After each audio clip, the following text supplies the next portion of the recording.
এই দেখো আমরা সব আম কুড়াচ্ছি, এখন আমরা আম মাখা খাবো। গাছ থেকে এখন আম পাড়া হলো, এই দেখো।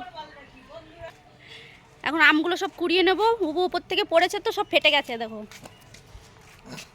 কত বড় বড় আম হয়েছে, দেখেছো? দেখেছো? দেখো, চলো। এখন আমরা আমগুলোকে ভালো করে ধুয়ে নিচ্ছি, কারণ পড়ে যাওয়ার পরে এত বালি লেগেছে, ভালো করে ঘষে ঘষে ধুচ্ছে। এখন আমগুলো ছাড়ানো হচ্ছে।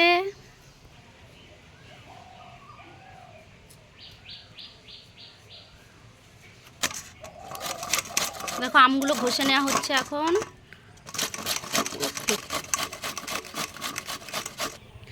আমরা এখন আম মাখার জন্য লঙ্কা আনতে যাচ্ছি বাগানে। এখানে লঙ্কার গাছ আছে, বাগানে যাচ্ছি।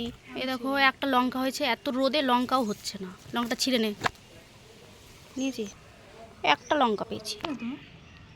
দেখো আমাদের ঘষা হয়ে গেছে, এখন এখন মাখা হবে, দাঁড়াও।